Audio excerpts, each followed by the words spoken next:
appeals to racial, sexual, and religious chauvinism, to rabid nationalist fervor, are beginning not to work. Business of who I am and whether I'm good or bad or achieving or not, all that's learned along the way. Just a ride. And we can change it anytime we want. It's only a choice. No effort, no work, no job, no savings of money. I realized that I had the game wrong. That the game was to find out what I already was.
We were saying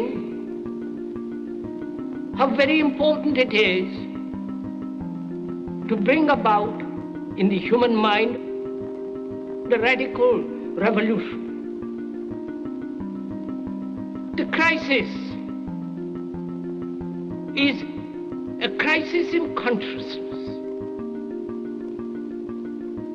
a crisis that cannot anymore accept the old norms, the old patterns, the ancient traditions.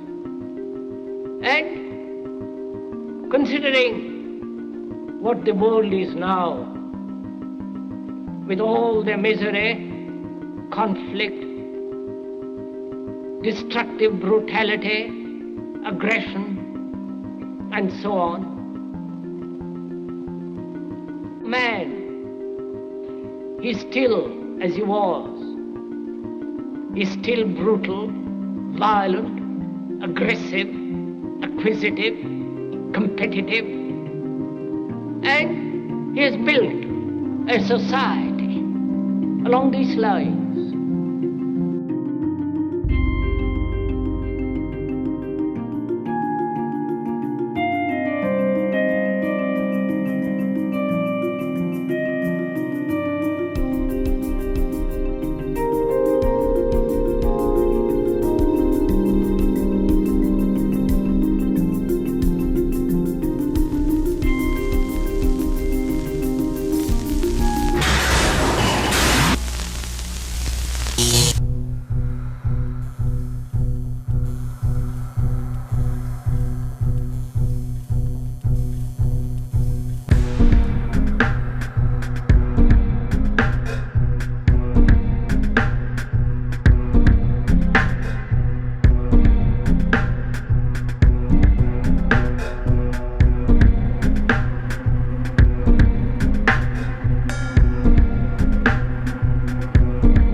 Society today is composed of a series of institutions.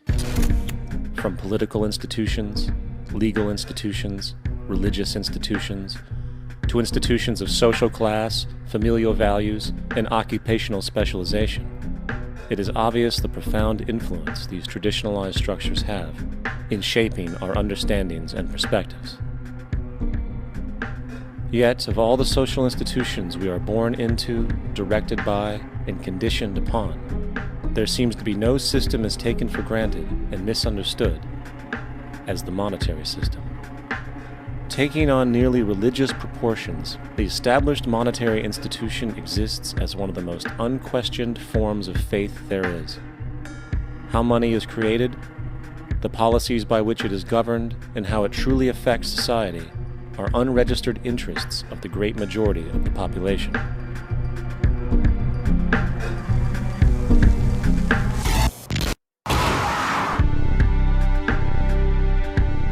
In a world where 1% of the population owns 40% of the planet's wealth, in a world where 34,000 children die every single day from poverty and preventable diseases, and where 50% of the world's population lives on less than $2 a day, one thing is clear: something is very wrong. And whether we are aware of it or not, the lifeblood of all of our established institutions, and thus society itself, is money. Therefore, understanding this institution of monetary policy is critical to understanding why our lives are the way they are. Unfortunately, economics is often viewed with confusion and boredom.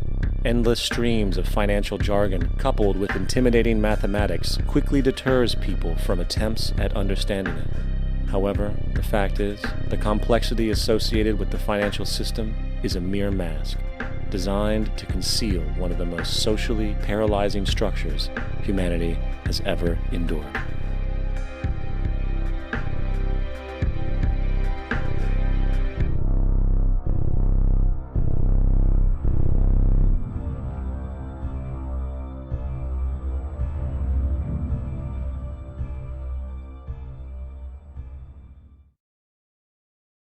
A number of years ago, the Central Bank of the United States, the Federal Reserve, produced a document entitled Modern Money Mechanics. This publication detailed the institutionalized practice of money creation as utilized by the Federal Reserve and the web of global commercial banks it supports. On the opening page, the document states its objective.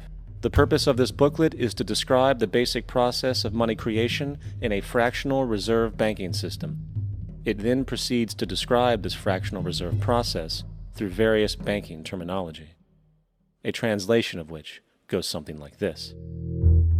The United States government decides it needs some money, so it calls up the Federal Reserve and requests, say, $10 billion. The Fed replies, saying, sure, we'll buy $10 billion in government bonds from you.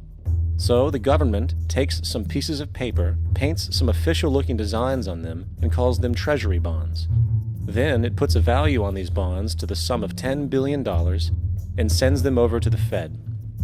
In turn, the people at the Fed draw up a bunch of impressive pieces of paper themselves, only this time calling them Federal Reserve notes, also designating a value of $10 billion to the set.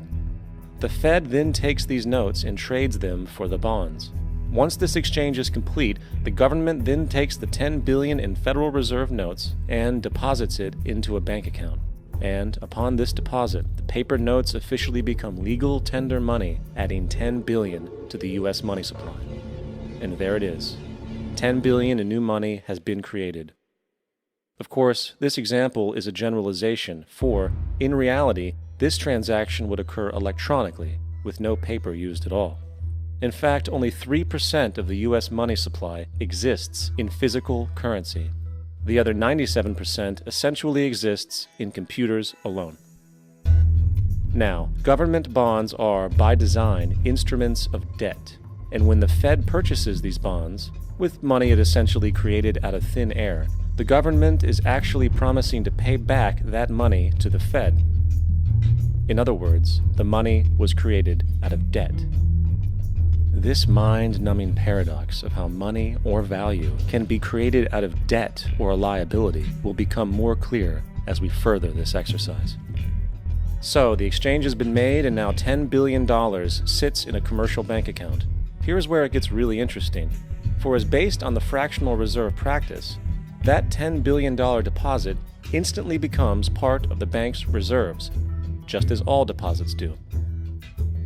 And regarding reserve requirements, as stated in Modern Money Mechanics, a bank must maintain legally required reserves equal to a prescribed percentage of its deposits. It then quantifies this by stating, under current regulations, the reserve requirement against most transaction accounts is 10%.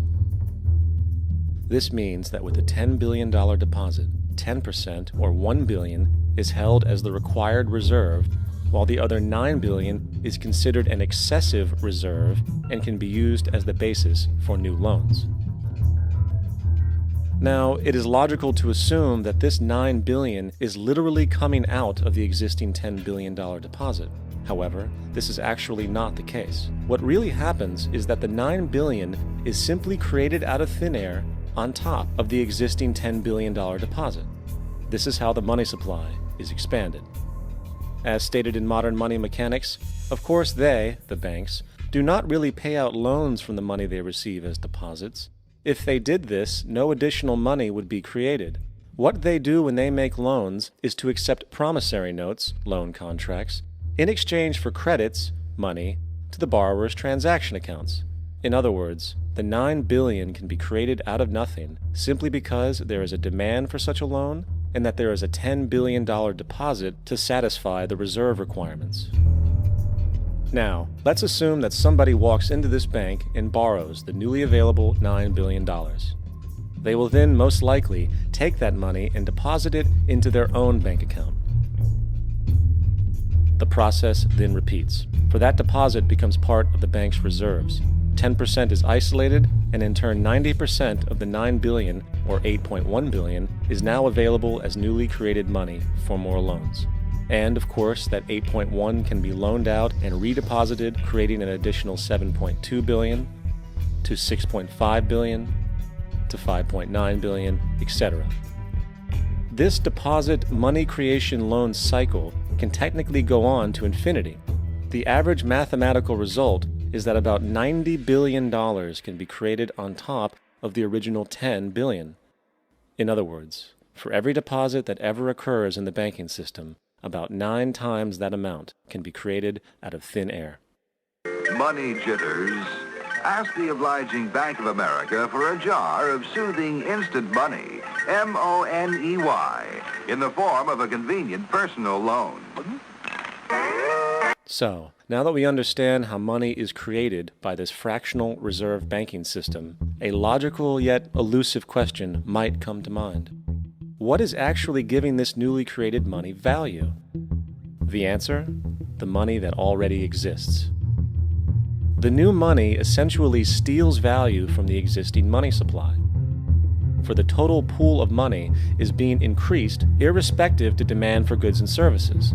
And as supply and demand finds equilibrium, prices rise, diminishing the purchasing power of each individual dollar. This is generally referred to as inflation, and inflation is essentially a hidden tax on the public. What is the advice that you generally get? And that is inflate the currency. They don't say debase the currency. They don't say devalue the currency. They don't say cheat the people who are saved. They say lower the interest rates. The real deception is when we distort the value of money. When we create money out of thin air, we have no savings, and yet there's so-called capital. So my question boils down to this: how in the world can we expect to solve the problems of inflation, that is, the increase in the supply of money, with more inflation? Of course, it can't. The fractional reserve system of monetary expansion is inherently inflationary. For the act of expanding the money supply without there being a proportional expansion of goods and services in the economy will always debase a currency. In fact, a quick glance at the historical values of the US dollar versus the money supply reflects this point definitively, for the inverse relationship is obvious.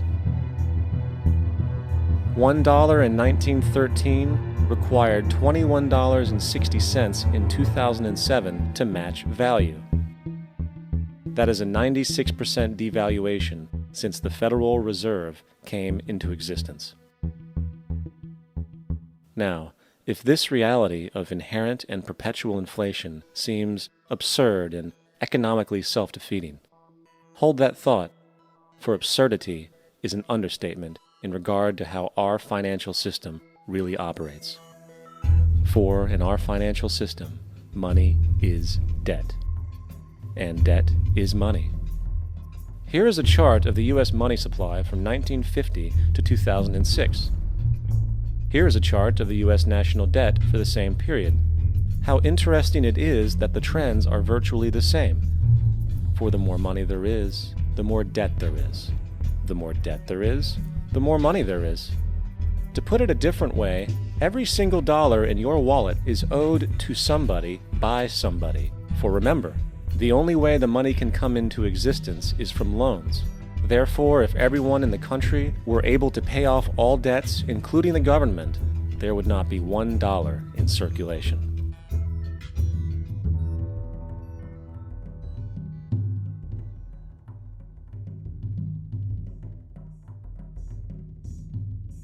In fact, the last time in American history the national debt was completely paid off was in 1835 after President Andrew Jackson shut down the central bank that preceded the Federal Reserve. In fact, Jackson's entire political platform essentially revolved around his commitment to shut down the central bank, stating at one point, "The bold efforts the present bank has made to control the government are but premonitions of the fate that awaits the American people should they be deluded into a perpetuation of this institution or the establishment of another like it." Unfortunately, his message was short-lived, and the international bankers succeeded to install another central bank in 1913, the Federal Reserve. And as long as this institution exists, perpetual debt is guaranteed. Now, so far we have discussed the reality that money is created out of debt, through loans. These loans are based on a bank's reserves, and reserves are derived from deposits. And through this fractional reserve system, any one deposit can create 9 times its original value, in turn debasing the existing money supply, raising prices in society. And since all this money is created out of debt and circulated randomly through commerce, people become detached from their original debt, and a disequilibrium exists where people are forced to compete for labor in order to pull enough money out of the money supply to cover their costs of living. As dysfunctional and backwards as all of this might seem, there is still one thing we have omitted from this equation. And it is this element of the structure which reveals the truly fraudulent nature of the system itself: the application of interest. When the government borrows money from the Fed, or when a person borrows money from a bank, it almost always has to be paid back with accrued interest. In other words, almost every single dollar that exists must be eventually returned to a bank with interest paid as well. But if all money is borrowed from the central bank and is expanded by commercial banks through loans, only what would be referred to as the principal is being created in the money supply. So then, where is the money to cover all of the interest that is charged? Nowhere. It doesn't exist. The ramifications of this are staggering, for the amount of money owed back to the banks will always exceed the amount of money that is available in circulation. This is why inflation is a constant in the economy, for new money is always needed to help cover the perpetual deficit built into the system, caused by the need to pay the interest. What this also means is that mathematically, defaults and bankruptcy are literally built into the system, and there will always be poor pockets of society that get the short end of the stick.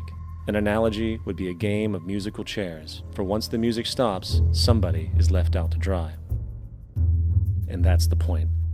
It invariably transfers true wealth from the individual to the banks. For if you are unable to pay for your mortgage, they will take your property. This is particularly enraging when you realize that not only is such a default inevitable due to the fractional reserve practice, but also because of the fact that the money that the bank loaned to you didn't even legally exist in the first place. In 1969, there was a Minnesota court case involving a man named Jerome Daly, who was challenging the foreclosure of his home by the bank which provided the loan to purchase it. His argument was that the mortgage contract required both parties, being he and the bank, each put up a legitimate form of property for the exchange. In legal language, this is called consideration. Mr. Daly explained that the money was, in fact, not the property of the bank, for it was created out of nothing as soon as the loan agreement was signed. Remember what modern money mechanics stated about loans? What they do when they make loans is to accept promissory notes in exchange for credits. Reserves are unchanged by the loan transactions, but deposit credits constitute new additions to the total deposits of the banking system. In other words, the money doesn't come out of their existing assets. the bank is simply inventing it, putting up nothing of its own except for a theoretical liability on paper. As the court case progressed, the bank's president, Mr. Morgan, took the stand, and in the judge's personal memorandum, he recalled that the plaintiff, bank's president, admitted that, in combination with the Federal Reserve Bank, did create the money and credit upon its books by bookkeeping entry. The money and credit first came into existence when they created it. Mr. Morgan admitted that no United States law or statute existed which gave him the right to do this. A lawful consideration must exist and be tendered to support the note. The jury found that there was no lawful consideration, and I agree. He also poetically added, "Only God can create something of value out of nothing." And upon this revelation, the court rejected the bank's claim for foreclosure, and Daly kept his home. The implications of this court decision are immense. For every time you borrow money from a bank, whether it is a mortgage loan or a credit card charge, the money given to you is not only counterfeit, it is an illegitimate form of consideration, and hence voids the contract to repay, for the bank never had the money as property to begin with. Unfortunately, such legal realizations are suppressed and ignored, and the game of perpetual wealth transfer and perpetual debt continues. And this brings us to the ultimate question: why? During the American Civil War, President Lincoln bypassed the high-interest loans offered by the European banks and decided to do what the Founding Fathers advocated, which was to create an independent and inherently debt-free currency. It was called the greenback. Shortly after this measure was taken, an internal document circulated between private British and American banking interests stated, "Slavery is but the owning of labor and carries with it the care of laborers, while the European plan is that capital shall control labor by controlling wages. This can be done by controlling the money. It will not do to allow the greenback, as we cannot control that."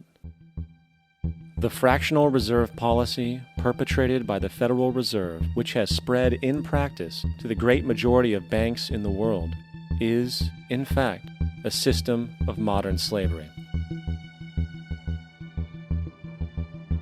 Think about it. Money is created out of debt. And what do people do when they are in debt? They submit to employment to pay it off. But if money can only be created out of loans, how can society ever be debt-free? It can't. And that's the point. And it is the fear of losing assets coupled with the struggle to keep up with the perpetual debt and inflation inherent in the system, compounded by the inescapable scarcity within the money supply itself, created by the interest that can never be repaid, that keeps the wage slave in line, running on the hamster wheel with millions of others, in effect powering an empire that truly benefits only the elite at the top of the pyramid. For, at the end of the day, who are you really working for? The banks. Money is created in a bank and invariably ends up in a bank. They are the true masters, along with the corporations and governments they support. Physical slavery requires people to be housed and fed.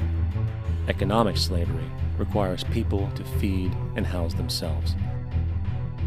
It is one of the most ingenious scams for social manipulation ever created, and at its core, it is an invisible war against the population.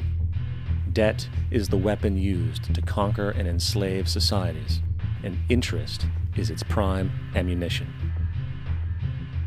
And as the majority walks around oblivious to this reality, the banks, in collusion with governments and corporations, continue to perfect and expand their tactics of economic warfare, spawning new bases, such as the World Bank and International Monetary Fund, while also inventing a new type of soldier, the birth of the economic hitman.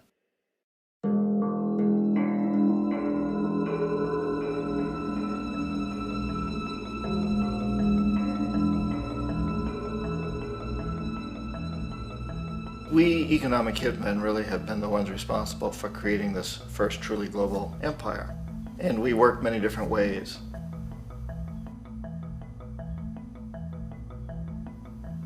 But perhaps the most common is that we will identify a country that has resources our corporations covet, like oil, and then arrange a huge loan to that country from the World Bank or one of its sister organizations. But the money never actually goes to the country. Instead, it goes to our big corporations to build infrastructure projects in that country, power plants, industrial parks, ports, things that benefit a few rich people in that country, in addition to our corporations, but really don't help the majority of the people at all. However, those people, the whole country is left holding a huge debt. It's such a big debt they can't repay it, and that's part of the plan, that they can't repay it. And so at some point, we economic hitmen go back to them and say, listen, you owe us a lot of money, can't pay your debts, so sell your oil real cheap to our oil companies. Allow us to build a military base in your country, or send troops in support of ours to someplace in the world like Iraq, or vote with us on the next UN vote. To have their electric utility company privatized and their water and sewage system privatized and sold to U.S. corporations or other multinational corporations. So there was that whole mushrooming thing, and it's so typical of the way the IMF and the World Bank work, that you put a country in debt, it's such a big debt it can't pay it, and then you offer to refinance that debt and pay even more interest. And you demand this quid pro quo, which you call a conditionality or good governance, which means basically that they've got to sell off their resources, including many of their social services, their utility companies, their school systems sometimes, their penal systems, their insurance systems, to foreign corporations. So it's a double, triple, quadruple whammy. The precedent for economic hitmen really began back in the early 50s when democratically elected Mossadegh, who was elected in Iran, he was considered to be the hope for democracy in the Middle East and around the world. He was Time Magazine's Man of the Year. But one of the things that he'd run on and began to implement was the idea that foreign oil companies needed to pay the Iranian people a lot more for the oil that they were taking out of Iran. The Iranian people should benefit from their own oil. Strange policy. We didn't like that, of course. But we were afraid to do what we normally were doing, which was to send in the military. Instead, we sent in one CIA agent, Kermit Roosevelt, Teddy Roosevelt's relative. And Kermit went in with a few $1 million and was very, very effective and efficient. And in a short amount of time, he managed to get Mossadegh overthrown and brought in the Shah of Iran to replace him, who always was favorable to oil. And it was extremely effective. Mobs overflow Tehran. Army officers shout that Mossadegh has surrendered and his regime as virtual dictator of Iran is ended. Pictures of the Shah are paraded through the streets as sentiment reverses. The Shah is welcomed home. So back here in the United States, in Washington, people looked around and said, wow, that was easy and cheap. So this established a whole new way of manipulating countries, of creating empire. The only problem with Roosevelt was that he was a card-carrying CIA agent, and had he been caught, the ramifications could have been pretty serious. So very quickly at that point, the decision was made to use private consultants to channel the money through the World Bank or the IMF or one of the other such agencies, to bring in people like me who worked for private companies, so that if we got caught, there would be no governmental ramifications.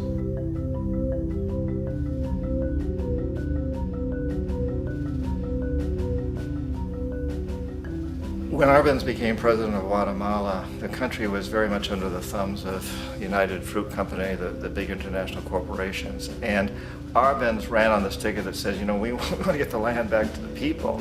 And once he took power, he was implementing policies that would do exactly that, give the land rights back to the people. United Fruit didn't like that very much.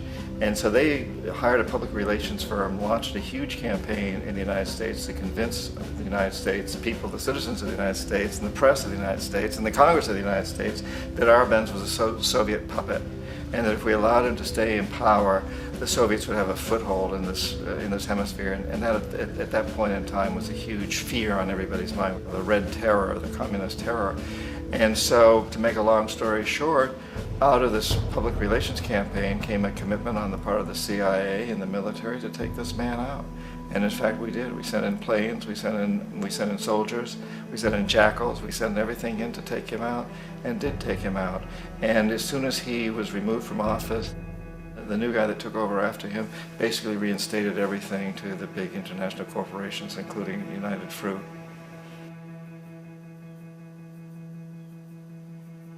Ecuador for many, many years had been ruled by pro-US dictators, often relatively brutal. Then it was decided that they were going to have a truly democratic election. Jaime Roldos ran for office, and his main goal, he said, as president would be to make sure that Ecuador's resources were used to help the people. And he won, overwhelming, by more votes than anybody had ever won anything in Ecuador. And he began to implement these policies to make sure that the profits from oil went to help the people. Well, we didn't like that in the United States. I was sent down as one of several economic hitmen to change Roldos, to corrupt him, to bring him around, to let him know, okay, you can get very rich, you and your family, if you play our game, but if you continue to try to keep these policies you've promised, you're going to go. He wouldn't listen. He was assassinated. As soon as the plane crashed, the whole area was cordoned off. The only people allowed in were U.S. military from a nearby base and some of the Ecuadorian military. When an investigation was launched, 2 of the key witnesses died in car accidents before they had a chance to testify. A lot of very, very strange things that went on around the assassination of Jaime Roldos. I, like most people who've really looked at this case, have absolutely no doubt that it was an assassination. And of course, in my position as an economic hitman, I was always expecting something to happen to Jaime, whether it be a coup or assassination, I wasn't sure, but that he would be taken down because he was not being corrupted. He would not allow himself to be corrupted the way we wanted to corrupt him. Omar Torrijos, president of Panama, was one of my favorite people. I really, really liked him. He was very charismatic. He was a guy who really wanted to help his country. And when I tried to bribe him or corrupt him, he said, look, John, he called me Juanito. He said, look, Juanito, I don't need the money. What I really need is for my country to be treated fairly. I need for the United States to repay the debts that you owe my people for all the destruction you've done here. I need to be in a position where I can help other Latin American countries win their independence and be free of this terrible presence from the north that you people are exploiting us so badly. I need to have the Panama Canal back in the hands of the Panamanian people. That's what I want. And so, leave me alone. Don't try to bribe me. It was 1981, and in May, Jaime Roldos was assassinated. And Omar was very aware of this. Torrijos got his family together and he said, I'm probably next, but it's okay because I've done what I came here to do. I've renegotiated the canal. The canal will now be in our hands. He just finished negotiating the treaty with Jimmy Carter. In June of that same year, just a couple of months later, he also went down in an airplane crash, which there's no question was executed by CIA-sponsored jackals. Tremendous amount of evidence that one of Torrijos' security guards handed him at the last moment as he was getting on the plane a tape recorder, a small tape recorder that contained a bomb.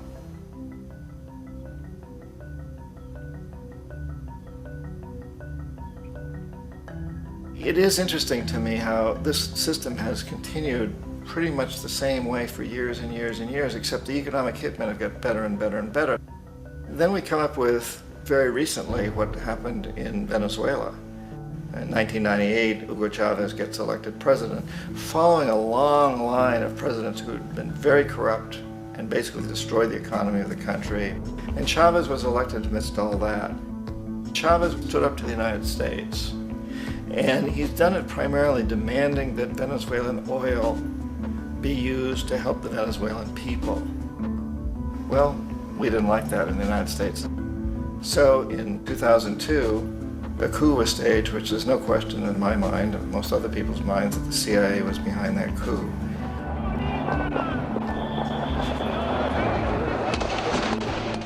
The way that coup was fomented was very reflective of what Kermit Roosevelt had done in Iran, of paying people to go out into the streets, to riot, to protest, to say this Chavez is very unpopular.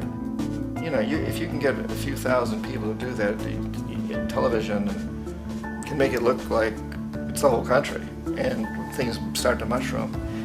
Except in the case of Chavez, he was smart enough, and the people were so strongly behind him that they overcame it, which was a phenomenal moment in the history of Latin America.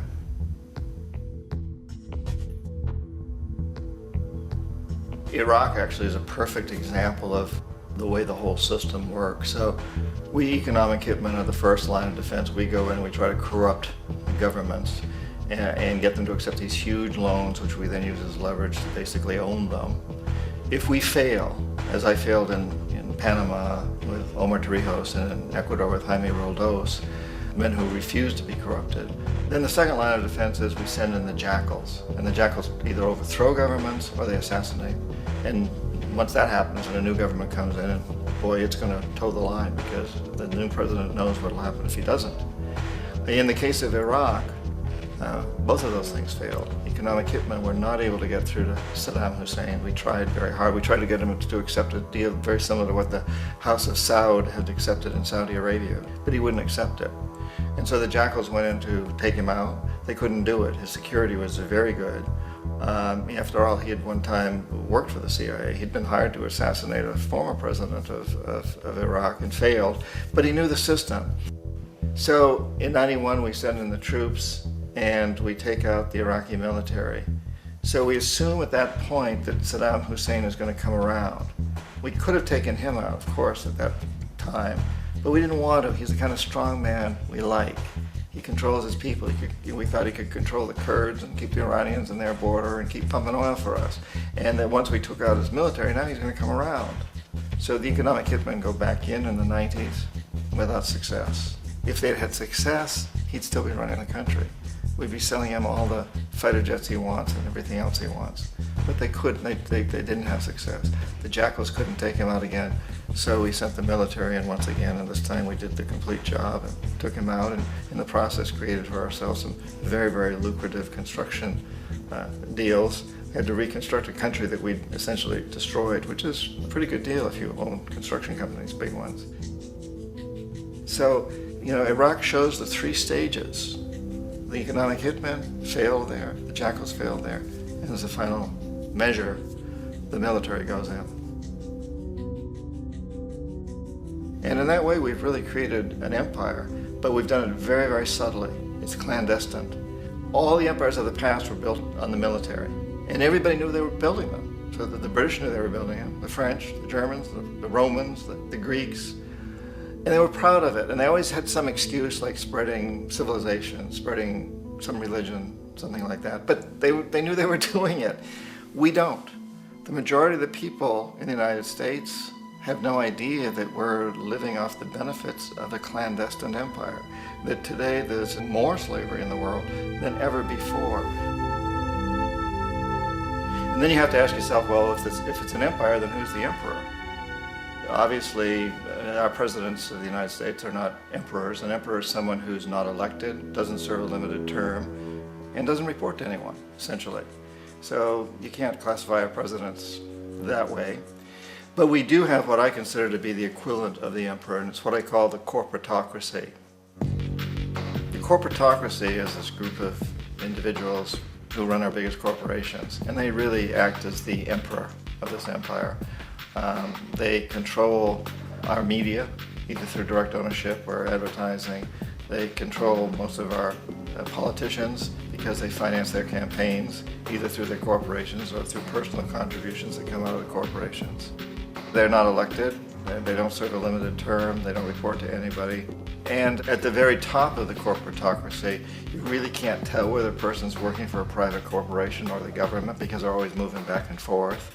So, you know, you've got a guy who one moment is the president of a big construction company like Halliburton, and the next moment he's vice president of the United States, or the president who was in the oil business. And this is true whether you've got Democrats or Republicans in the office. You have the moving back and forth through the revolving door. And in a way, our government is invisible a lot of the time, and its policies are carried out by our corporations on one level or another. And then again, the policies of the government are basically forged by the corporatocracy and then presented to the government. They become government policy. So it's an incredibly cozy relationship. This isn't a conspiracy theory type of thing. These people don't have to get together and plot to do things. They all basically work under one primary assumption, and that is that they must maximize profits regardless of the social and environmental costs.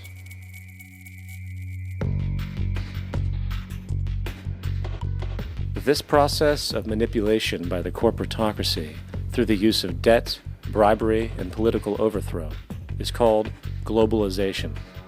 Just as the Federal Reserve keeps the American public in a position of indentured servitude through perpetual debt, inflation, and interest, the World Bank and IMF serve this role on a global scale. The basic scam is simple. Put a country in debt either by its own indiscretion or through corrupting the leader of that country, then impose conditionalities or structural adjustment policies, often consisting of the following. Currency devaluation. When the value of a currency drops, so does everything valued in it. This makes indigenous resources available to predator countries at a fraction of their worth. Large funding cuts for social programs. These usually include education and healthcare, compromising the well-being and integrity of the society, leaving the public vulnerable to exploitation. Privatization of state-owned enterprises. This means that socially important systems can be purchased and regulated by foreign corporations for profit. For example, in 1999, the World Bank insisted that the Bolivian government sell the public water system of its third largest city to a subsidy of the U.S. corporation Bechtel. As soon as this occurred, water bills for the already impoverished local residents skyrocketed. It wasn't until after a full-blown revolt by the people that the Bechtel contract was nullified.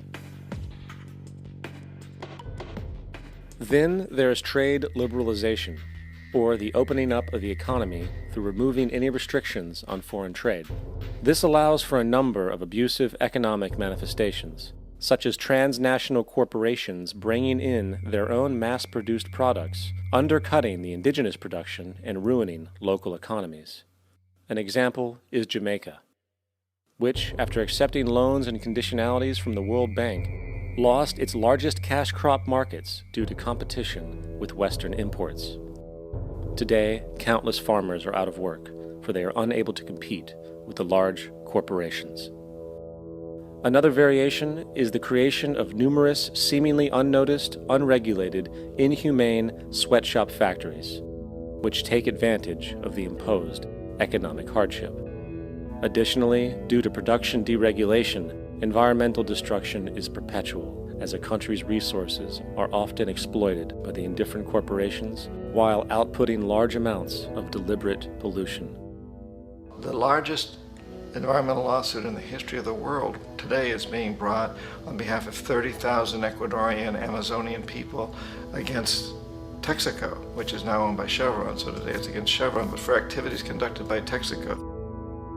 Estimated to be more than 18 times what the Exxon Valdez dumped into the coast of Alaska.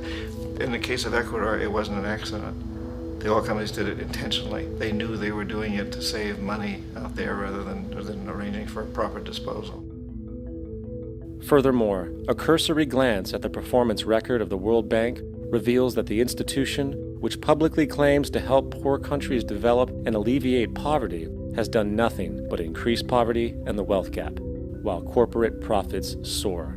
In 1960, the income gap between the fifth of the world's people in the richest countries versus the fifth in the poorest countries was 30 to 1. By 1998, it was 74 to 1. While global GNP rose 40% between 1970 and 1985, those in poverty actually increased by 17%.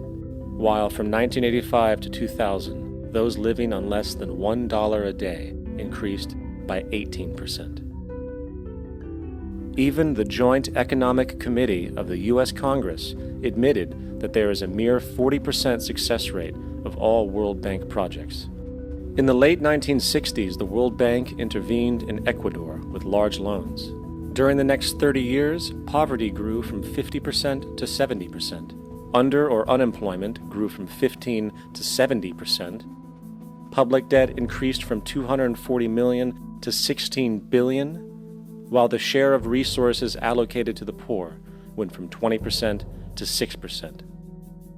In fact, by the year 2000, 50% of Ecuador's national budget had to be allocated for paying its debts.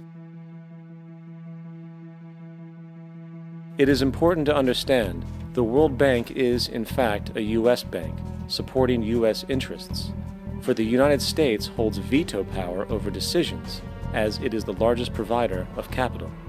And where did it get this money? You guessed it, it made it out of thin air through the fractional reserve banking system. Of the world's top 100 economies, as based on annual GDP, 51 are corporations, and 47 of that 51 are U.S.-based. Walmart, General Motors, and Exxon are more economically powerful than Saudi Arabia, Poland, Norway, South Africa, Finland, Indonesia, and many others. And, as protective trade barriers are broken down, currencies tossed together and manipulated in floating markets, and state economies overturned in favor of open competition and global capitalism, the empire expands. You get up on your little 21-inch screen and howl about America and democracy. There is no America. There is no democracy. There is only IBM and ITT and AT&T and DuPont, Dow, Union Carbide, and Exxon. Those are the nations of the world today. What do you think the Russians talk about in their councils of state? Karl Marx? They get out their linear programming charts, statistical decision theories, Minimax solutions, and compute the price-cost probabilities of their transactions and investments, just like we do. We no longer live in a world of nations and ideologies, Mr. Beale. The world is a college of corporations, inexorably determined by the immutable bylaws of business. The world is a business, Mr. Beale.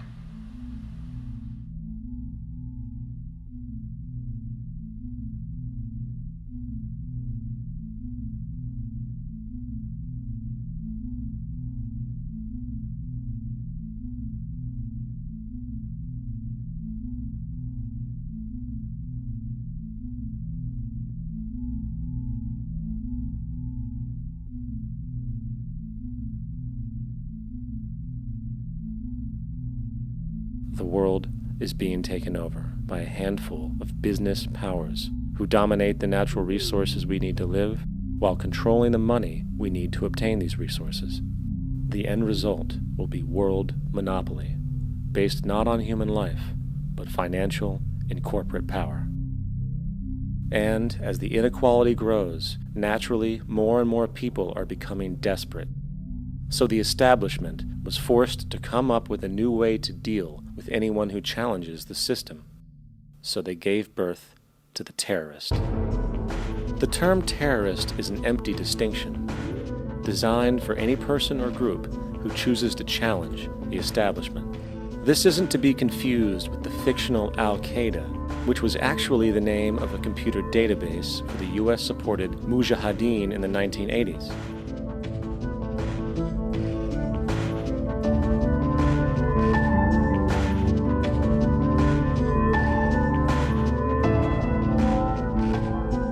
In 2007, the Department of Defense received $161.8 billion for the so-called global war on terrorism. According to the National Counterterrorism Center, in 2004, roughly 2,000 people were killed internationally due to supposed terrorist acts.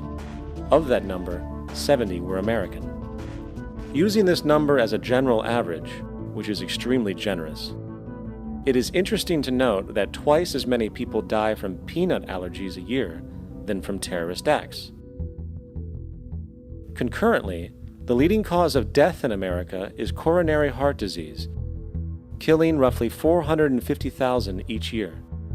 And in 2007, the government's allocation of funds for research on this issue was about $3 billion.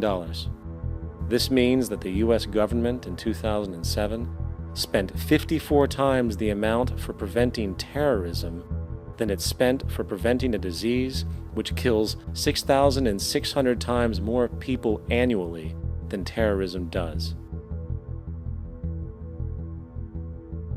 Yet, as the name terrorism and Al-Qaeda are arbitrarily stamped on every news report relating to any action taken against U.S. interests, the myth grows wider. In mid-2008, the U.S. Attorney General actually proposed that the U.S. Congress officially declare war against the fantasy. Not to mention, as of July 2008, there are now over 1 million people currently on the U.S. terrorist watch list. These so-called counterterrorism measures, of course, have nothing to do with social protection, and everything to do with preserving the establishment amongst the growing anti-American sentiment both domestically and internationally, which is legitimately founded on the greed-based corporate empire expansion that is exploiting the world. The true terrorists of our world do not meet at the docks at midnight or scream Allah Akbar before some violent action. The true terrorists of our world wear $5,000 suits and work in the highest positions of finance, government, and business. So, what do we do? How do we stop a system of greed and corruption that has so much power and momentum? How do we stop this aberrant group behavior which feels no compassion for, say, the millions slaughtered in Iraq and Afghanistan, so the corporatocracy can control energy resources and opium production for Wall Street profit?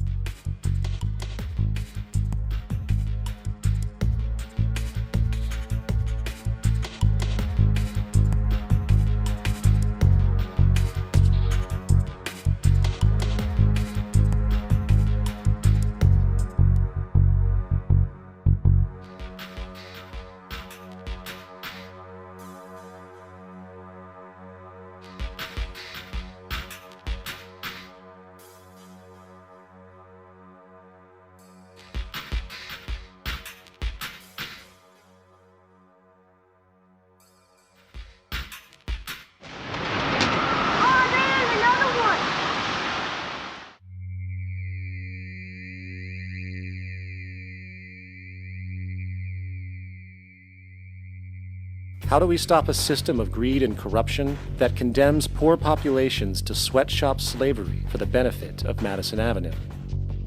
Or that engineers false flag terror attacks for the sake of manipulation? Or that generates built-in modes of social operation which are inherently exploitative?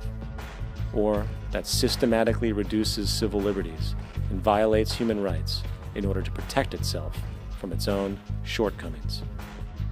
How do we deal with the numerous covert institutions, such as the Council on Foreign Relations, the Trilateral Commission, and the Bilderberg Group, and other undemocratically elected groups which, behind closed doors, collude to control the political, financial, social, and environmental elements of our lives? In order to find the answer, we must first find the true underlying cause. For the fact is, the selfish, corrupt, power, and profit-based groups are not the true source of the problem. They are symptoms.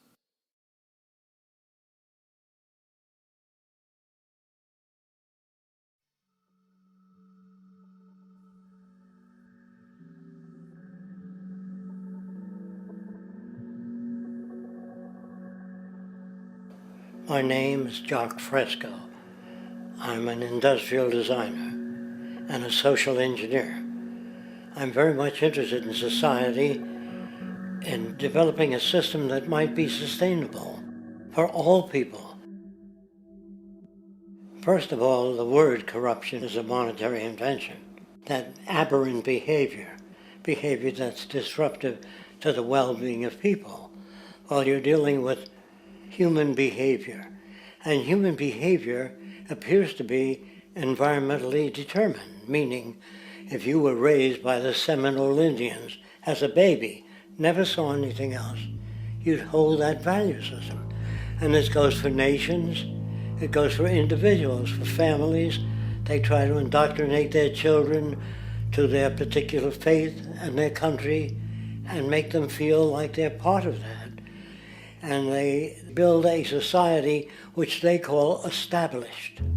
They establish a workable point of view and tend to perpetuate that, whereas all societies are really emergent, not established. And so they fight new ideas that would interfere with the establishment. Governments try to perpetuate that which keeps them in power. People are not elected to political office to change things. They're put there to keep things the way they are. So you see, the basis of corruption is in our society. Let me make it clear. All nations, then, are basically corrupt because they tend to uphold existing institutions. I don't mean to uphold or downgrade all nations, but communism, socialism, fascism, the free enterprise system, and all other subcultures are the same. They are all basically corrupt. The most fundamental characteristic of our social institutions is the necessity for self-preservation. Whether dealing with a corporation, a religion, or a government, the foremost interest is to preserve the institution itself. For instance, the last thing an oil company would ever want is the utilization of energy that was outside of its control, for it makes that company less relevant to society. Likewise, the Cold War and the collapse of the Soviet Union was, in reality, a way to preserve and perpetuate the established economic and global hegemony of the United States. Similarly, religions condition people to feel guilty for natural inclinations, each claiming to offer the only path to forgiveness and salvation. At the heart of this institutional self-preservation lies the monetary system, for it is money that provides the means for power and survival. Therefore, just as a poor person might be forced to steal in order to survive, it is a natural inclination to do whatever is needed to continue an institution's profitability. This makes it inherently difficult for profit-based institutions to change, for it puts in jeopardy not only the survival of large groups of people, but also the coveted materialistic lifestyles associated with affluence and power. Therefore, the paralyzing necessity to preserve an institution, regardless of its social relevance, is largely rooted in the need for money or profit.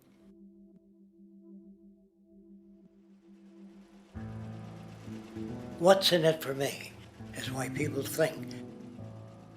And so if a man makes money selling a certain product, naturally he's going to fight the existence of another product that may threaten his institution. Therefore, people cannot be fair, and people do not trust each other. A guy will come over to you and say, I got just the house you're looking for. He's a salesman. When a doctor says, I think your kidney has to come out, I don't know if he's trying to pay off a yacht or whether my kidney has to come out. It's hard in a monetary system to trust people. If you came into my store and I said, this lamp that I've got is pretty good, but the lamp next door is much better, I wouldn't be in business very long. It wouldn't work. If I were ethical, it wouldn't work. So when you say industry cares for people, that's not true. They can't afford to be ethical. So your system is not designed to serve the well-being of people. If you still don't understand that, there would be no outsourcing of jobs if they cared about people. Industry does not care. They only hire people because it hasn't been automated yet. So don't talk about decency and ethics. We cannot afford it and remain in business. It is important to point out that regardless of the social system, whether fascist, socialist, capitalist, or communist, the underlying mechanism is still money, labor, and competition. Communist China is no less capitalistic than the United States. The only difference is the degree by which the state intervenes in enterprise. The reality is that monetaryism, so to speak, is the true mechanism that guides the interests of all the countries on the planet. The most aggressive and hence dominant variation of this monetaryism is the free enterprise system. The fundamental perspective, as put forth by early free market economists like Adam Smith, is that self-interest in competition leads to social prosperity, as the act of competition creates incentive, which motivates people to persevere. However, what isn't talked about is how a competition-based economy invariably leads to strategic corruption, power and wealth consolidation, social stratification, technological paralysis, labor abuse, and ultimately, a covert form of government dictatorship by the rich elite. The word corruption is often defined as moral perversion. If a company dumps toxic waste into the ocean to save money, most people recognize this as corrupt behavior. On a more subtle level, when Walmart moves into a small town and forces small businesses to shut down for they are unable to compete, a gray area emerges. For what exactly is Walmart doing wrong? Why should they care about mom-and-pop organizations they destroy? Yet, even more subtly, when a person gets fired from their job because a new machine has been created which can do the work for less money, people tend to just accept that as the way it is, not seeing the inherent corrupt inhumanity of such an action. Because the fact is, whether it is dumping toxic waste, having a monopoly enterprise, or downsizing the workforce, the motive is the same: profit. They are all different degrees of the same self-preserving mechanism, which always puts the well-being of people second to monetary gain. Therefore, corruption is not some byproduct of monetaryism. It is the very foundation. And while most people acknowledge this tendency on one level or another, the majority remains naive as to the broad ramifications of having such a selfish mechanism as the guiding mentality in society. Internal documents show that after this company positively, absolutely knew that they had a medication that was infected with the AIDS virus, they took the product off the market in the U.S. and then they dumped it in France, Europe, Asia, and Latin America. The U.S. government allowed it to happen. The FDA allowed this to happen. And now the government is completely looking the other way. Thousands of innocent hemophiliacs have died from the AIDS virus. This company knew absolutely that it was infected with AIDS. They dumped it because they wanted to turn this disaster into a profit. So you see, you have built-in corruption. We're all chiseling off each other, and you can't expect decency and that sort of thing. And feeling that, they don't know who to elect. They think in terms of a democracy, which is not possible in a monetary-based economy. If you have more money to advertise your position, the position you desire in government, that isn't a democracy. It serves those in positions of differential advantage. So it's always a dictatorship of the elitists, the financially wealthy.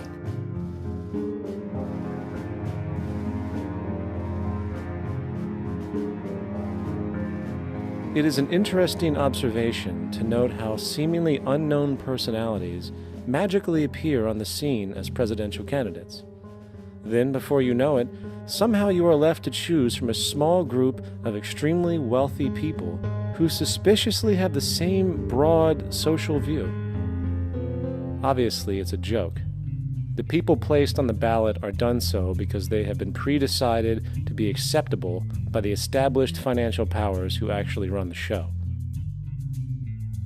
Yet, many who understand this illusion of democracy often think, if only we could just get our honest, ethical politicians in power, then we would be okay. Well, while this idea, of course, seems reasonable in our established, oriented worldview, it is, unfortunately, another fallacy. For when it really comes down to what is actually important, the institution of politics, and thus politicians themselves, have absolutely no true relevance as to what makes our world and society function. It's not politicians that can solve problems. They have no technical capabilities. They don't know how to solve problems. Even if they were sincere, they don't know how to solve problems. It's the technicians that produce the desalination plants. It's the technicians that give you electricity, that give you motor vehicles, that heat your house and cool it in the summertime. It's technology that solves problems, not politics. Politics cannot solve problems because they're not trained to do so. Very few people today stop and consider what it is that actually improves their lives. Is it money? Obviously not.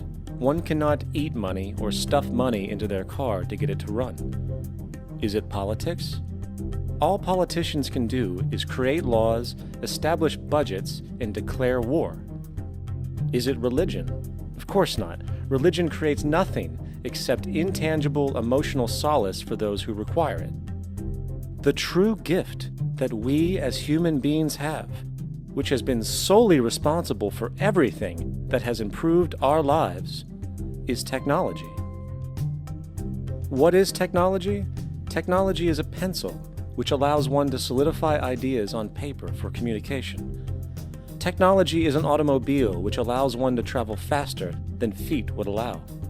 Technology is a pair of eyeglasses which enables sight for those who need it. Applied technology itself is merely an extension of human attributes which reduces human effort, freeing humans from a particular chore or problem. Imagine what your life would be like today without a telephone, or an oven, or a computer, or an airplane. Everything in your home which you take for granted, from a doorbell to a table to a dishwasher, is technology generated from the creative, scientific ingenuity of human technicians, not money, politics, or religion. These are false institutions. And writing your congressman is fantastic. They tell you to write your congressman if you want something done. The men in Washington should be at the forefront of technology, the forefront of human studies, the forefront of crime, all the factors that shape human behavior. You don't have to write your congressman. What kind of people are they that are appointed to do that job? The future will have great difficulty. And the question that's raised by politicians is, how much will a project cost? The question is not how much will it cost. Do we have the resources? And we have the resources today to house everyone, build hospitals all over the world, build schools all over the world, the finest equipment and labs for teaching and doing medical research. So you see, we have all that, but we're in a monetary system. And in a monetary system, there's profit. And what is the fundamental mechanism that drives the profit system besides self-interest? What is it exactly that maintains that competitive edge at its core? Is it high efficiency and sustainability? No, that isn't part of their design. Nothing produced in our profit-based society is even remotely sustainable or efficient. If it was, there wouldn't be a multi-million-dollar-a-year service industry for automobiles, nor would the average lifespan for most electronics be less than 3 months before they're obsolete. Is it abundance? Absolutely not. Abundance, as based on the laws of supply and demand, is actually a negative thing. If a diamond company finds 10 times the usual amount of diamonds during their mining, it means the supply of diamonds has increased, which means the cost and profit per diamond drops.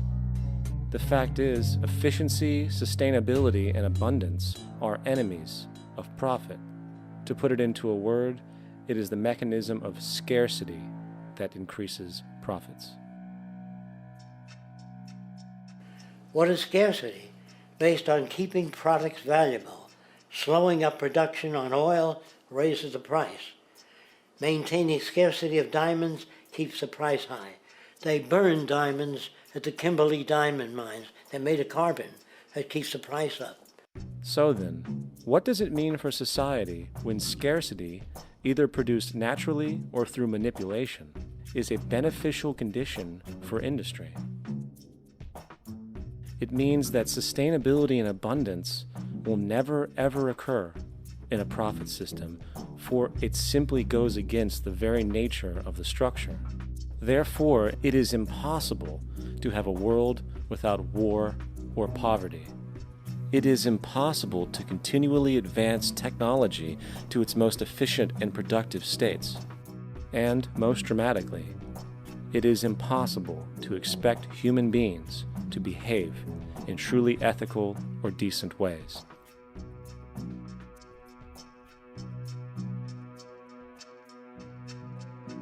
People use the word instinct because they can't account for the behavior. They sit back and they evaluate with their lack of knowledge, and they say things like, humans are built a certain way, greed is a natural thing, as though they've worked for years on it, and it's no more natural than wearing clothing.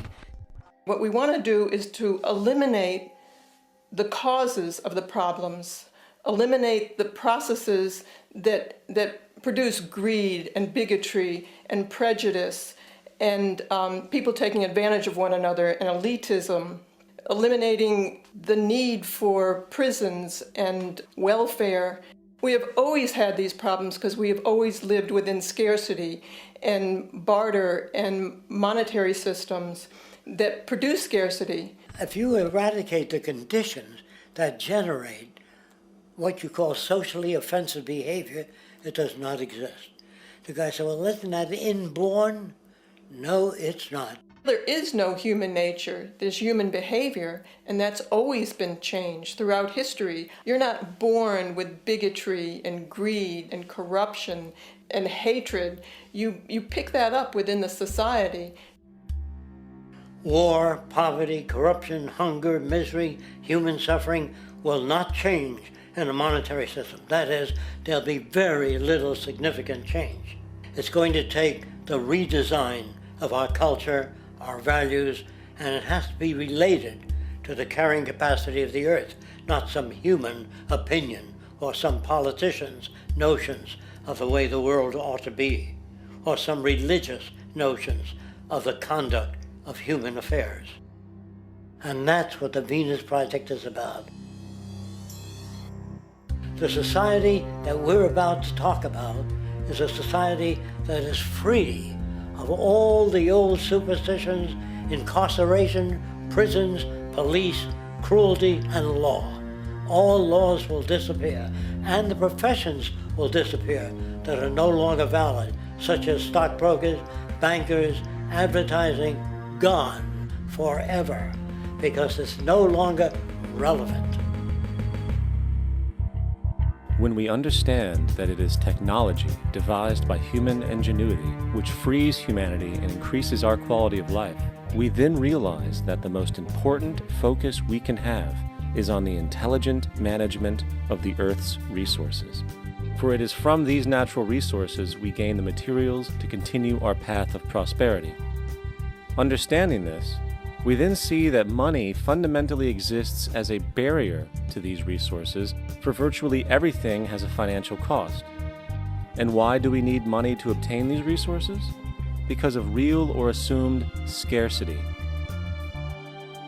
We don't usually pay for air and tap water because it is in such high abundance, selling it would be pointless. So then, logically speaking, if resources and technologies applicable to creating everything in our societies, such as houses, cities, and transportation, were in high enough abundance, there would be no reason to sell anything. Likewise, if automation and machinery was so technologically advanced as to relieve human beings of labor, there would be no reason to have a job. And with these social aspects taken care of, there would be no reason to have money at all.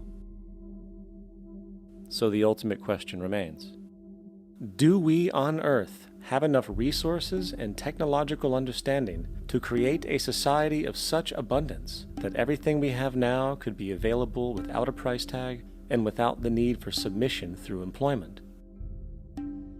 Yes, we do.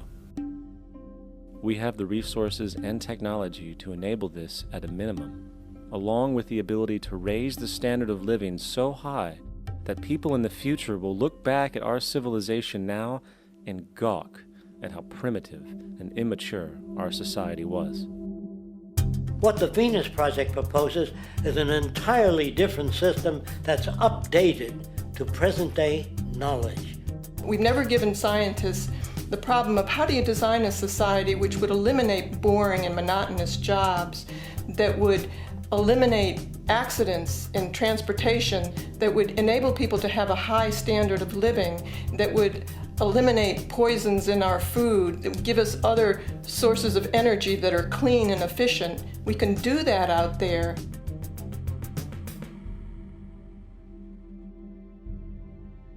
The major difference between a resource-based economy and a monetary system is that a resource-based economy is really concerned with people and their well-being, where a monetary system has become so distorted that the concerns of the people are really secondary, if they're there at all. The products that are turned out are for how much money you can get. If there is a problem in society and you can't earn money from solving that problem, then it won't be done. The resource-based economy is really not close to anything that's been tried. And with all our technology today, we can create abundance. It could be used to improve everyone's lifestyle. Abundance all over the world if we use our technology wisely and maintain the environment. It's a very different system, and it's very hard to talk about because the public is not that well enough informed as to the state of technology.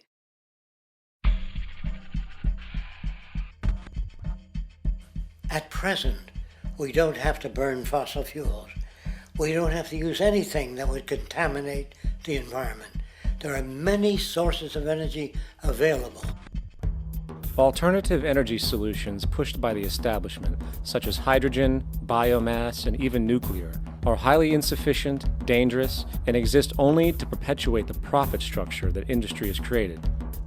When we look beyond the propaganda and self-serving solutions put forth by the energy companies, we find a seemingly endless stream of clean, abundant, and renewable energy for generating power. Solar and wind energy are well known to the public, but the true potential of these mediums remains unexpressed. Solar energy, derived from the sun, has such abundance that 1 hour of light at high noon contains more energy than what the entire world consumes in a year. If we could capture 1/100% of this energy, the world would never have to use oil, gas, or anything else. The question then is not availability, but the technology to harness it. And there are many advanced mediums today which could accomplish just that, if they were not hindered by the need to compete for market share with the established energy power structures. Then there's wind energy. Wind energy has long been denounced as weak, and due to being location-driven, impractical. This is simply not true. The U.S. Department of Energy admitted in 2007 that if wind was fully harvested in just 3 of America's 50 states, it could power the entire nation. And then there are the rather unknown mediums of tidal and wave power. Tidal power is derived from tidal shifts in the ocean. Installing turbines which capture this movement generates energy.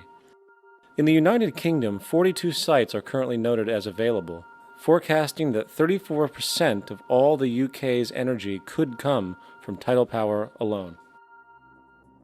Wave power, which extracts energy from the surface motions of the ocean, is estimated to have a global potential of up to 80,000 terawatt-hours a year. This means 50% of the entire planet's energy usage could be produced from this medium alone. Now, it is important to point out that tidal, wave, solar, and wind power requires virtually no preliminary energy to harness, unlike coal, oil, gas, biomass, hydrogen, and all the others. In combination, these 4 mediums alone, if efficiently harnessed through technology, could power the world forever. That being said, there happens to be another form of clean, renewable energy which trumps them all: geothermal power. Geothermal energy utilizes what is called heat mining, which, through a simple process using water, is able to generate massive amounts of clean energy. In 2006, an MIT report on geothermal energy found that 13,000 zettajoules of power are currently available in the Earth, with the possibility of 2,000 zettajoules being easily tappable with improved technology.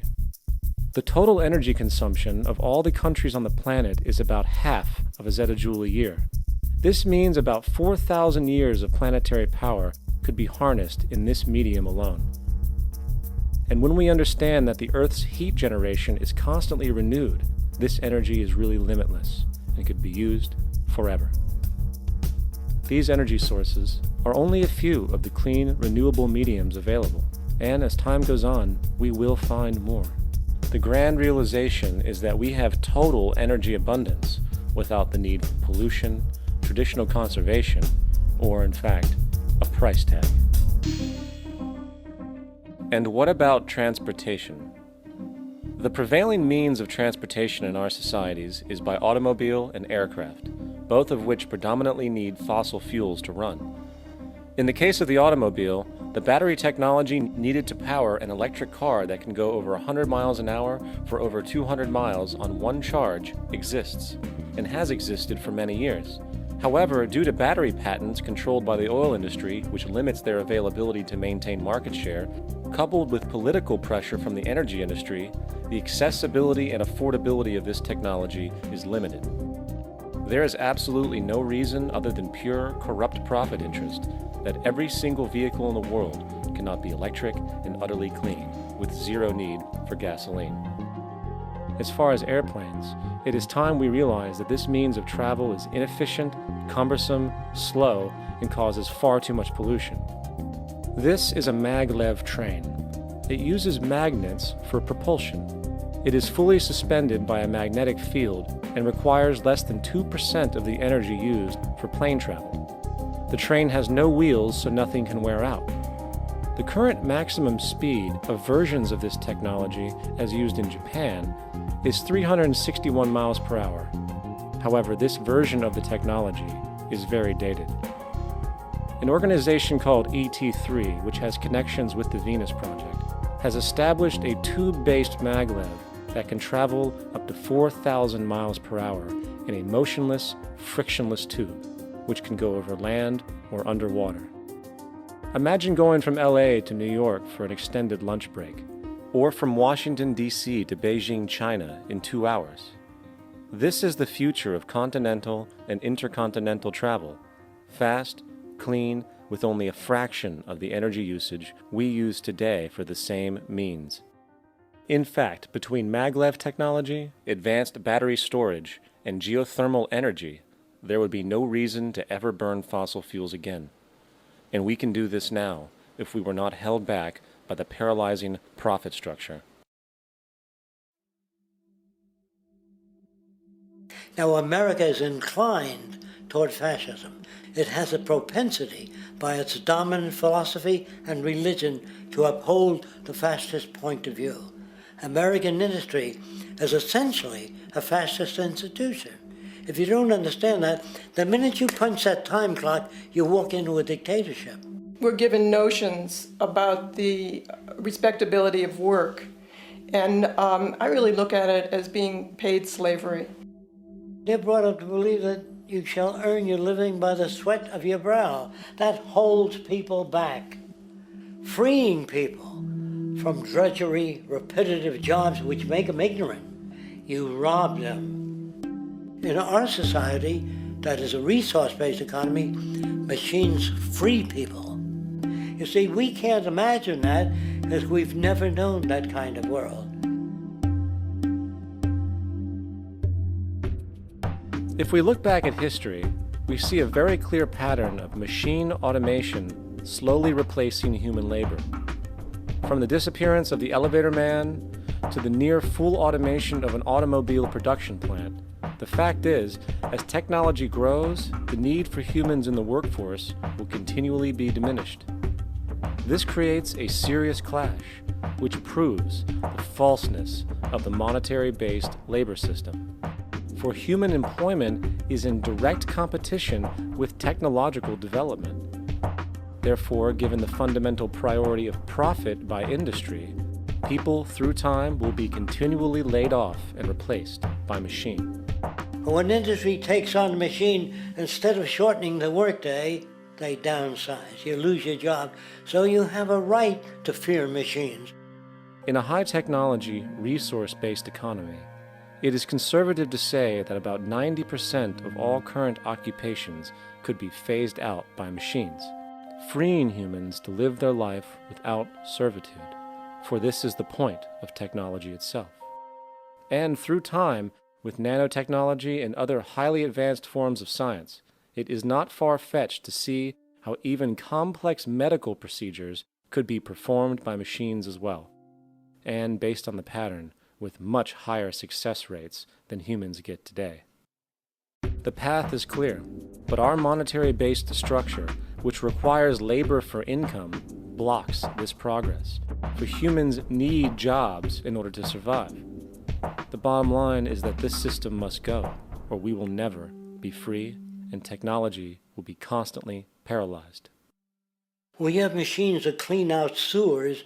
It frees a human being from doing that. So look at machines as extensions of human performance.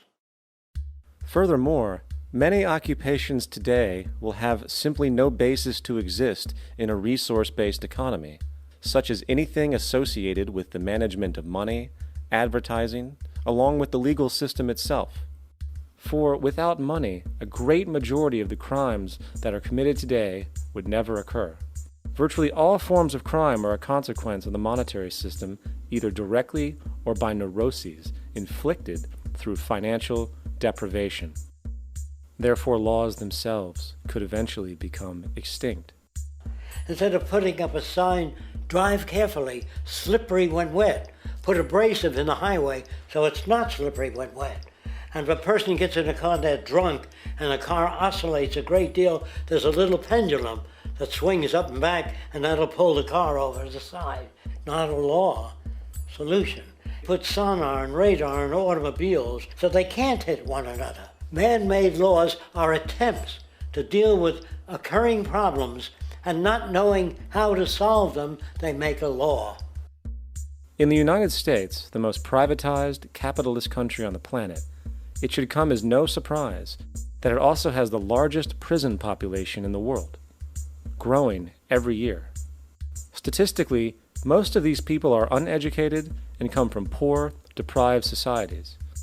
And, contrary to propaganda, it is this environmental conditioning which lures them into criminal and violent behavior. However, society looks the other way in regard to this point. The legal and prison systems are just more examples of how our society avoids examining the root causes of behavior. Billions are spent each year on prisons and police, while only a fraction is spent on programs for poverty, which is one of the most fundamental variables responsible for crime to begin with. And as long as we have an economic system which prefers and in fact creates scarcity and deprivation, crime will never go away.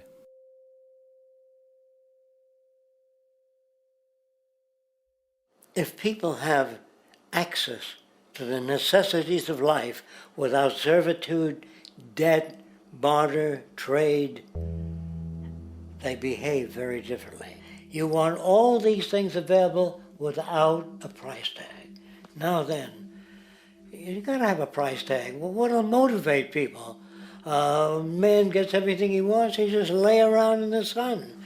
This is the myth they perpetuate. People in our culture are trained to believe that the monetary system produces incentive. If they have access to things, why should they want to do anything? They will lose their incentive. That's what you're taught to support the monetary system. When you take money out of the scenario, there would be different incentives, very different incentives. When people have access to the necessities of life, their incentives change. What about the moon and the stars? New incentives arise. If you make a painting that you enjoy, you will enjoy giving it to other people, not selling it.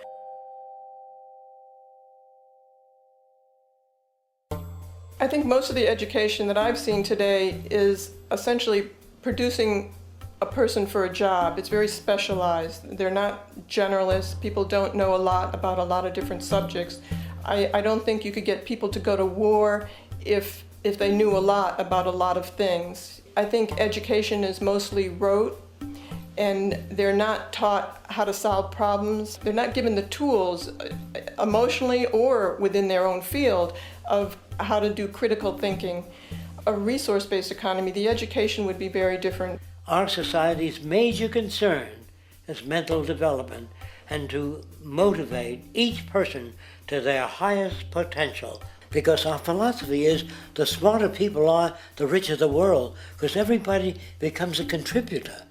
The smarter your kids are, the better my life will be, because they'll be contributing more constructively to the environment and to my life, because everything that we devise within a resource-based economy would be applied to society. There would be nothing to hold it back.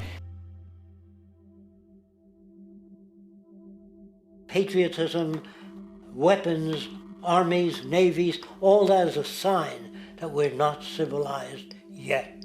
Kids will ask their parents, "Didn't you see the necessity of the machines?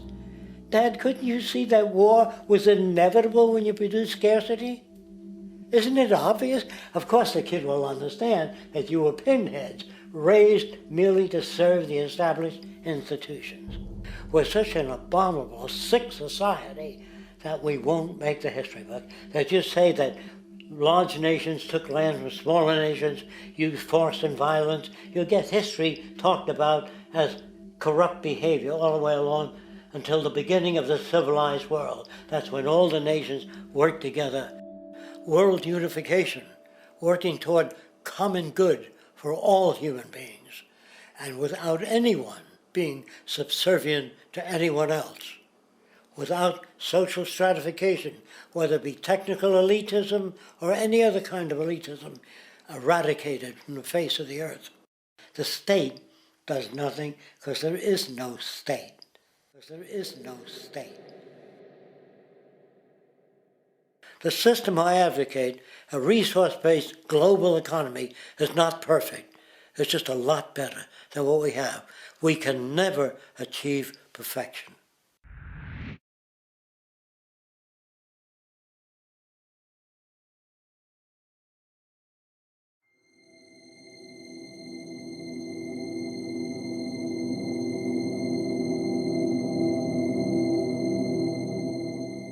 The social values of our society, which has manifested in perpetual warfare, corruption, oppressive laws, social stratification, irrelevant superstitions, environmental destruction, and a despotic, socially indifferent, profit-oriented ruling class, is fundamentally the result of a collective ignorance of two of the most basic insights humans can have about reality: the emergent and symbiotic aspects of natural law.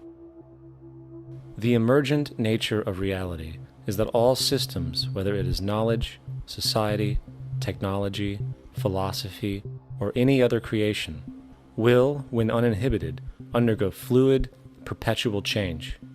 What we consider commonplace today, such as modern communication and transportation, would have been unimaginable in ancient times.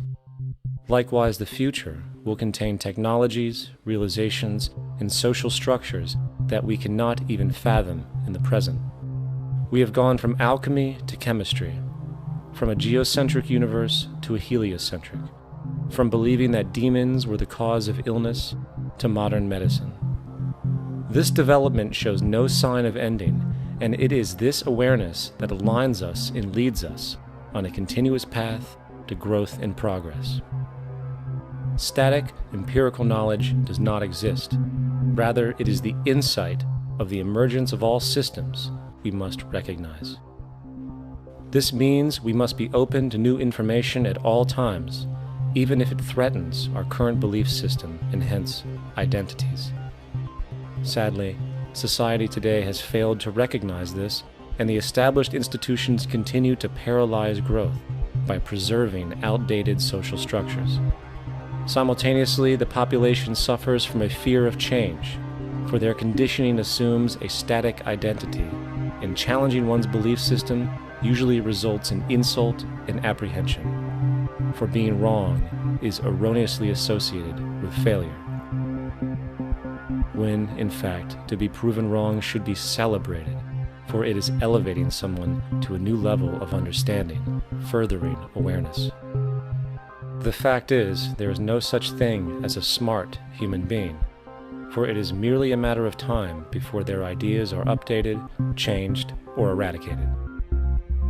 And this tendency to blindly hold on to a belief system, sheltering it from new, possibly transforming information, is nothing less than a form of intellectual materialism.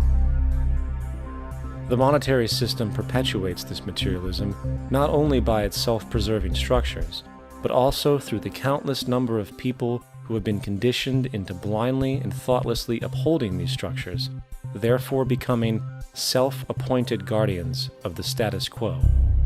Sheep, which no longer need a sheepdog to control them, for they control each other by ostracizing those who step out of the norm.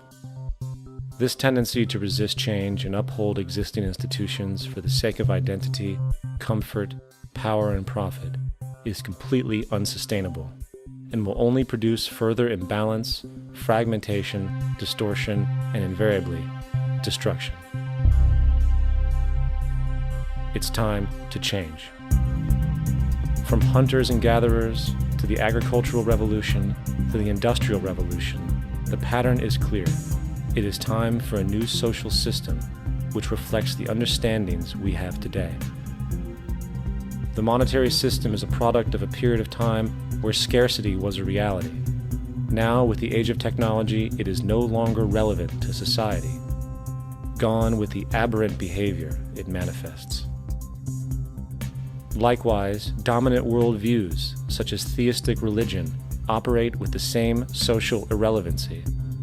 Islam, Christianity, Judaism, Hinduism, and all of the others exist as barriers to personal and social growth, for each group perpetuates a closed worldview, and this finite understanding that they acknowledge is simply not possible in an emergent universe. Yet, religion has succeeded in shutting down the awareness of this emergence by instilling the psychological distortion of faith upon its followers, where logic and new information is rejected in favor of traditionalized, outdated beliefs. The concept of God is really a method of accounting for the nature of things. In the early days, people didn't know enough about how things formed, how nature worked, so they invented their own little stories. And they made God in their own image. A guy that gets angry when people don't behave right. He creates floods and earthquakes. And they say it's an act of God. A cursory glance at the suppressed history of religion reveals that even the foundational myths themselves are emergent culminations, developed through influence over time. For example, a cardinal doctrine of the Christian faith is the death and resurrection of Christ. This notion is so important that the Bible itself states, "And if Christ be not risen, then is our preaching vain, and your faith is also vain." Yet it is very difficult to take this account literally, for not only is there no primary source denoting this supernatural event in secular history, awareness of the enormous number of pre-Christian saviors who also died and were resurrected immediately puts the story in mythological territory by association. Early church figures such as Tertullian went to great lengths to break these associations, even claiming that the devil caused the similarities to occur, stating in the 2nd century, "The devil, whose business is to pervert the truth, mimics the exact circumstance of the divine sacraments. He baptizes his believers and promises forgiveness of sins. He celebrates the oblation of bread and brings in the symbol of the resurrection. Let us therefore acknowledge the craftiness of the devil, who copied certain things of those that be divine." What is truly sad, however, is that when we cease the idea that the stories from Christianity, Judaism, Islam, and all the others are literal history, and accept them for what they really are, which are purely allegorical expressions derived from many faiths, we see that all religions share a common thread, and it is this unifying imperative that needs to be recognized and appreciated. Religious belief has caused more fragmentation and conflict than any other ideology. Christianity alone has 34,000 different subgroups. The Bible is subject to interpretation. When you read it, you say, I think Jesus meant this. I think Job meant that. Oh no, he meant this. So you have the Lutheran, the Seventh-day Adventist, the Catholic, and a church divided is no church at all. And a church divided is no church at all. And this point on division, which is a trademark of all theistic religions, brings us to our second failure of awareness, the false assumption of separation through the rejection of the symbiotic relationship of life. Apart from the understanding that all natural systems are emergent, where all notions of reality will be constantly developed, altered, and even eradicated, we must also understand that all systems are, in fact, invented fragments, merely for the sake of conversation. For there is no such thing as independence in nature. The whole of nature is a unified system of interdependent variables, each a cause and a reaction, existing only as a concentrated whole.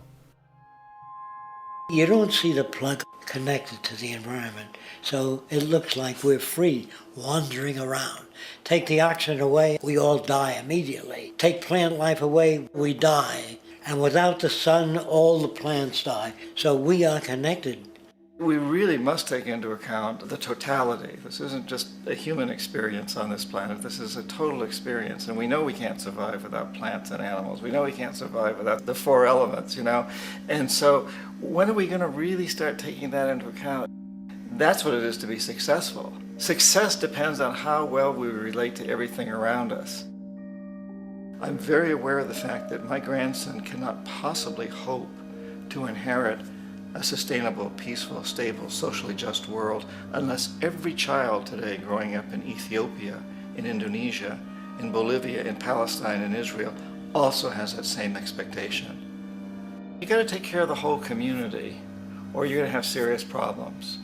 And now we have to see that the whole world is the community and we must all take care of each other that way. And it's not just a community of human beings. It's a community of plants and animals and elements. And we really need to understand that. That's what's going to bring us joy, too, and pleasure. That's what's missing in our lives right now. We can call it spirituality, but the fact of the matter is joy comes from that bliss of connectedness. That's our God spirit. That's that side of ourselves that really feels it. And you can feel it deep inside you. It's this amazing, wonderful feeling. And you know it when you get it. You don't get it from money. You get it from connection. Now, if that isn't a hazard to this country, how are we going to keep building nuclear weapons? You know what I mean? What's going to happen to the arms industry when we realize we're all one? It's going to fuck up the economy. The economy that's fake anyway. The economy that's fake anyway. The economy that's fake anyway. The economy that's fake anyway. The economy that's fake anyway. Which would be a real bummer. You can see why the government's cracking down on the idea of experiencing unconditional love.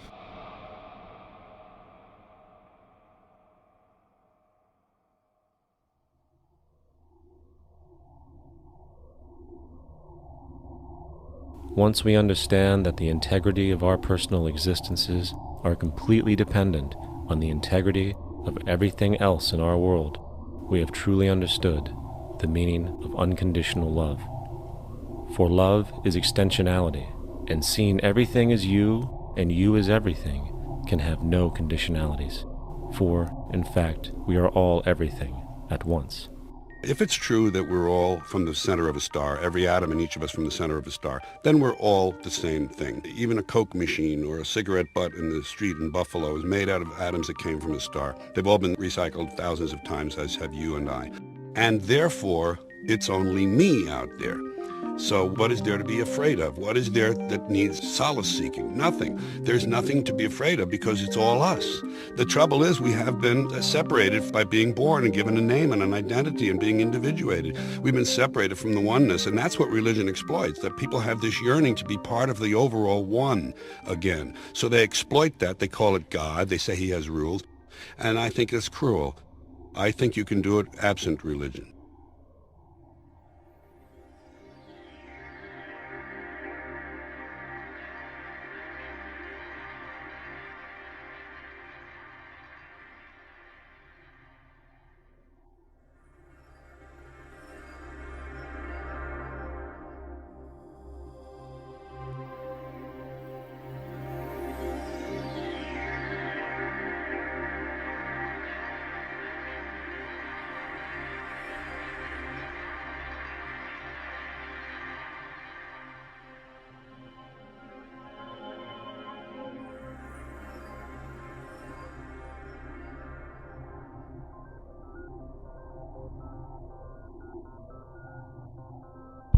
It's time to claim the unity our outmoded social systems have broken apart, and work together to create a sustainable global society where everyone is taken care of and everyone is truly free. Your personal beliefs, whatever they may be, are meaningless when it comes to the necessities of life. Every human being is born naked, needing warmth, food, water, shelter. Everything else is auxiliary. Therefore, the most important issue at hand is the intelligent management of the Earth's resources. This can never be accomplished in a monetary system, for the pursuit of profit is the pursuit of self-interest, and therefore imbalance is inherent. Simultaneously, politicians are useless, for our true problems in life are technical, not political. Furthermore, ideologies that separate humanity, such as religion, need strong reflection in the community in regard to its value, purpose, and social relevancy. Hopefully, through time, religion will lose its materialism and basis in superstition and move into the useful field of philosophy. The fact is, society today is backwards, with politicians constantly talking about protection and security rather than creation, unity, and progress. The U.S. alone now spends about $500 billion annually on defense. That is enough to send every high school senior in America to a 4-year college. In the 1940s, the Manhattan Project produced the first true weapon of mass destruction. This program employed 130,000 people at an extreme financial cost. Imagine what our life would be like today if that group of scientists, instead of working on a way of killing people, worked on a way to create a self-sustaining, abundant world. Life today would be very, very different if that was their goal. Instead of weapons of mass destruction, it is time to unleash something much more powerful. Weapons of mass creation. Our true divinity is in our ability to create, and armed with the understanding of the symbiotic connections of life, while being guided by the emergent nature of reality, there is nothing we cannot do or accomplish. Of course, we face strong barriers in the form of established power structures that refuse to change. At the heart of these structures is the monetary system. As explained earlier, the fractional reserve policy is a form of slavery through debt, where it is literally impossible for society to be free. In turn, free market capitalism in the form of free trade uses debt to imprison the world and manipulate countries into subservience to a handful of large business and political powers. Apart from these obvious amoralities, the system itself is based on competition, which immediately destroys the possibility of large-scale collaborations for the common good, hence paralyzing any attempt at true global sustainability. These financial and corporate structures are now obsolete, and they must be outgrown. Of course, we cannot be naive enough to think that the business and financial elite are going to subscribe to this idea, for they will lose power and control. Therefore, peaceful yet highly strategic action must be taken. The most powerful course of action is simple. We have to alter our behavior to force the power structure to the will of the people. We must stop supporting the system. The only way the establishment will change is by our refusal to participate, while continuously acknowledging its endless flaws and corruptions. They're not going to give up the monetary system because of our designs or what we recommend. The system has to fail, and people have to lose confidence in their elected leaders. That will be a major turning point if the Venus Project is offered as a possible alternative. If not, I fear the consequences. The trends now indicate that our country is going bankrupt. The probability is our country will move toward a military dictatorship to prevent riots and complete social breakdown. Once the U.S. breaks down, all the other cultures will undergo similar things. As of now, the world financial system is on the brink of collapse due to its own shortcomings. The Comptroller of Currency stated in 2003 that the interest on the U.S. national debt will not be affordable in less than 10 years. This theoretically means total bankruptcy for the U.S. economy, and its implications for the world are immense. In turn, the fractional reserve-based monetary system is reaching its theoretical limits of expansion, and the banking failures you are seeing are just the beginning. This is why inflation is skyrocketing, all debt is at record levels, and the government and Fed are hemorrhaging new money to bail out the corrupt system. For the only way to keep the banks going is by making more money.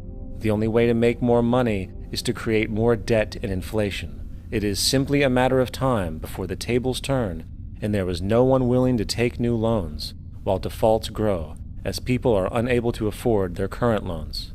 Then the expansion of money will stop, and contraction will begin on a scale never before seen, ending a century-long pyramid scheme. This has already begun.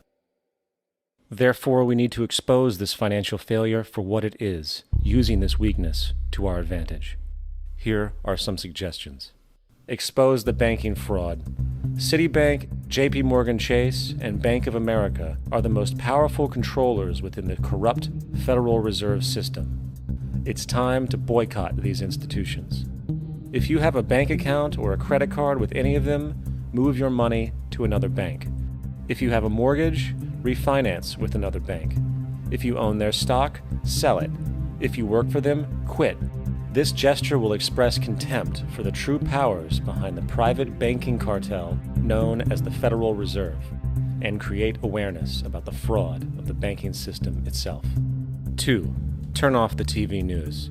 Visit the emerging independent news agencies on the internet for your information. CNN, NBC, ABC, Fox, and all the others present all news pre-filtered to maintain the status quo. With 4 corporations owning all major media outlets, objective information is impossible. This is the true beauty of the internet, and the establishment has been losing control because of this free flow of information.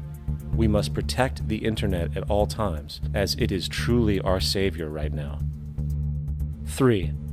Don't ever allow yourself, your family, or anyone you know to ever join the military.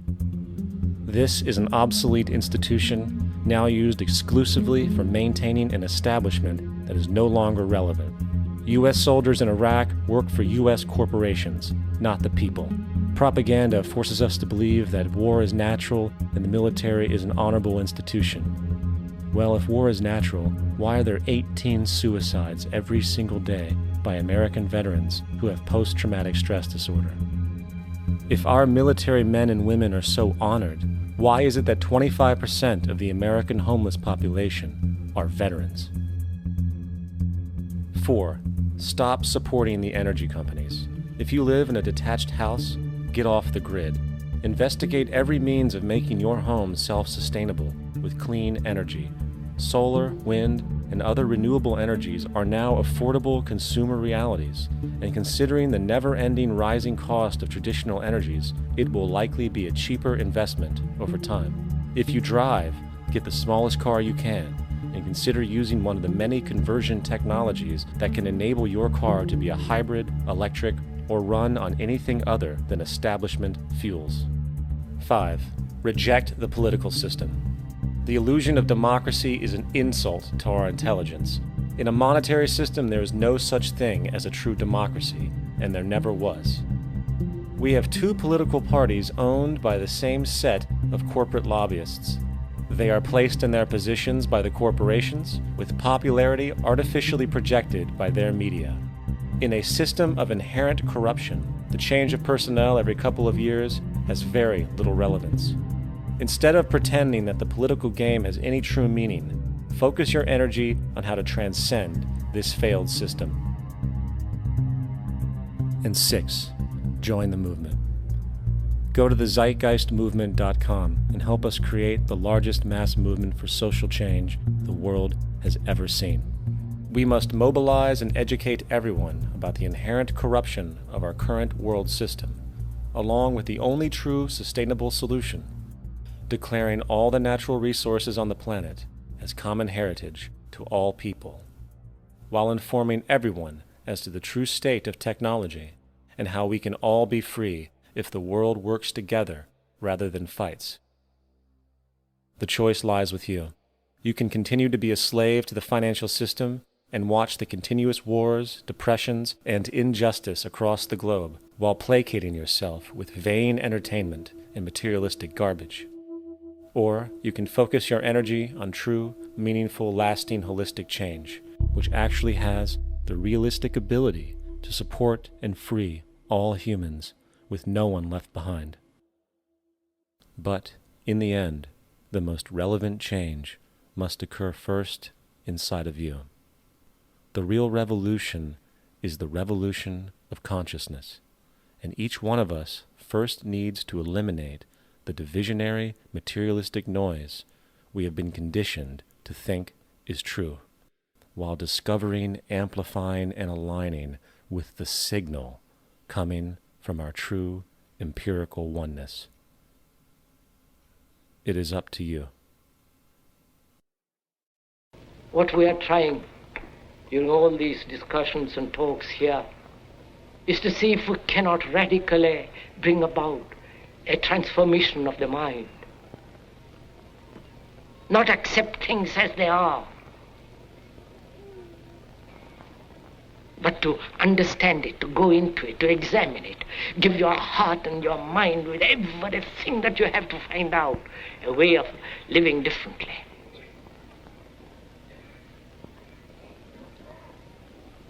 But that depends on you and not somebody else.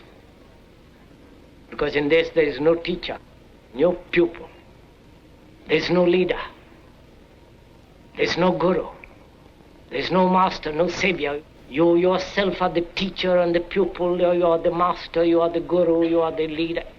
You are everything. And